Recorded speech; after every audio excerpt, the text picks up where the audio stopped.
untuk mengetahui bagaimana keadaan hati yang bersih maupun yang kotor dan cara membersihkannya. Contoh lagi, ada seorang kiai di pondok pesantren nyuruh santrinya untuk membersihkan mobil. Jang, sini Jang, katanya. Menghampirilah santrinya kepada kiai, malum masih santri sanawiyah kelas 1 ya Bu ya, belum tahu apa-apa. Cuci ya mobil ya, iya baik kiai gitu ya. Pak kiainya kan buru-buru langsung berangkat aja, mobilnya disimpan, dicucilah anak-anak santri. Kemudian anak santri itu bingung, ini ada celana ini, celana levis, dimasukin aja ke ember, digosok, ayo gosok. Bersih apa? Makin baret-baret. Pas datang kiainya, aduh siapa ini yang baret-baretin mobil saya, katanya. Saya kiai, kan tadi suruh nyuci mobil. Katanya. Musibah tuh kalau gitu. Mendingan ke tempat cuci aja sekalian 50.000 gitu ya. Daripada baret-baret. Nah, seperti itulah. Hati kalau tidak dibersihkan dengan cara yang tepat, dengan alat yang tepat, dan saat kondisi yang tepat, maka jauh dari pengharapan. Tadinya pengen bersih, ternyata malah kotor. Itulah fungsinya tasawuf, ilmu yang mempelajari tentang keadaan qalbu kita, qalbu batiniah kita, apakah kebersihannya ataupun kekotorannya, wa tadhiruha an madmumiha, dan bagaimana cara membersihkan dari kekotorannya, wa sayru ilaihi wasulhu awis sayru ilaihi, dan bagaimana cara mendekatkan diri atau perjalanan menuju kehadirat Allah Subhanahu wa taala. Nah, di sini dipelajari tentang seluk-beluk perjalanan kepada Allah Subhanahu wa taala. Maka salah satu kitab yang membahas tentang cara pembersihan hati, cara keadaan hati, dan cara menuju perjalanan menuju Allah, salah satunya adalah kitab Miftahus Sudur yang disusun oleh Syekh Ahmad Shahibul Wafa Tajul Arifin. Dan salah satu yang menjadi titik poin bahwa kitab ini istimewa, ya sebenarnya simple ya, cuma 6 bab. Maka ketika saya di Malaysia, tuan guru Bapak Guru Datuk Muhammad Zuki waktu itu memperlihatkan kepada seorang profesor di Malaysia, profesor yang biasa bernisbat kepada mereferensi kitab-kitab besar, melihat kitab Miftahus Sudur kecil amat. Kata profesor, kitab apa ini?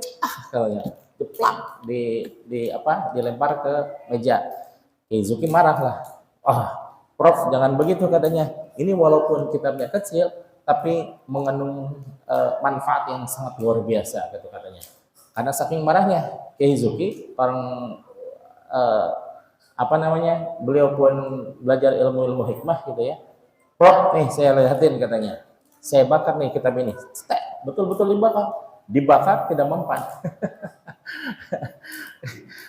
Beliau di samping membela gurunya gitu ya, karena saking marahnya beliau memperlihatkan juga sedikit kehebatannya gitu ya. Dibakar itu tidak mempan itu. Nah, barulah terbelalak profesor tersebut dan dipelajari, subhanallah, betul-betul luar biasa gitu ya. Kitab ini gabungan dari 9 kitab sebagaimana nanti akan dijelaskan di bawah. Nah, di samping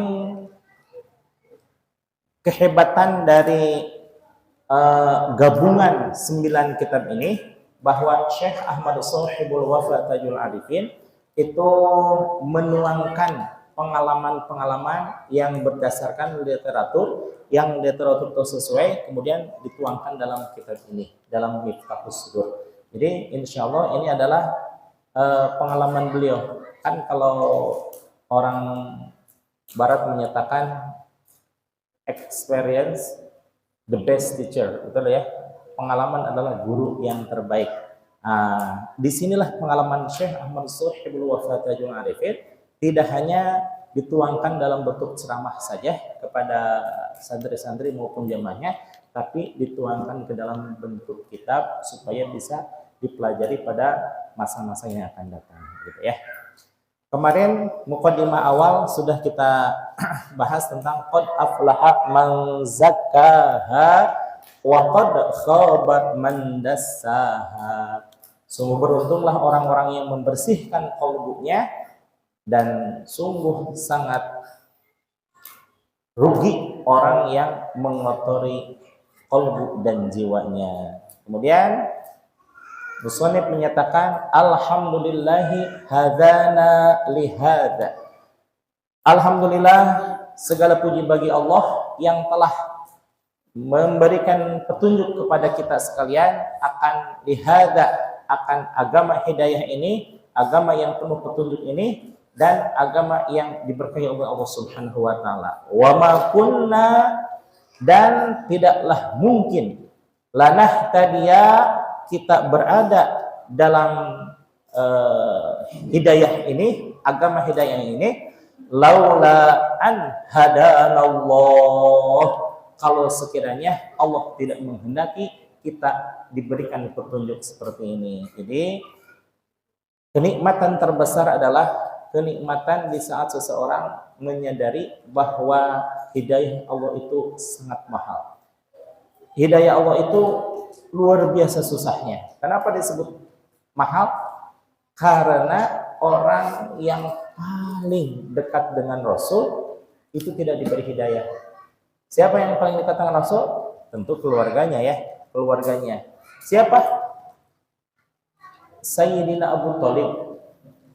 Abu Thalib walaupun pernah merawat Rasul, pernah merindungi Rasul, pernah menikahkan Rasul dengan Siti Khadijah, tapi subhanallah di akhir hayatnya beliau tidak mendapatkan kenikmatan berupa hidayah. Ketika akan detik-detik menjelang terakhir Sayyidina Abu Thalib, saya mohon maaf ya menyebutkan Sayyidina kepada Abu Thalib karena beliau membela, menghormati dan merawat Rasulullah SAW. Nah, Sayyidina Abu Thalib di akhir hayatnya itu dalam riwayat yang mu'tabar akan mengucapkan kalimat syahadat, mengakui bahwa Allah itu adalah Tuhan semesta alam, dan mengakui pula bahwa Nabi Muhammad ini adalah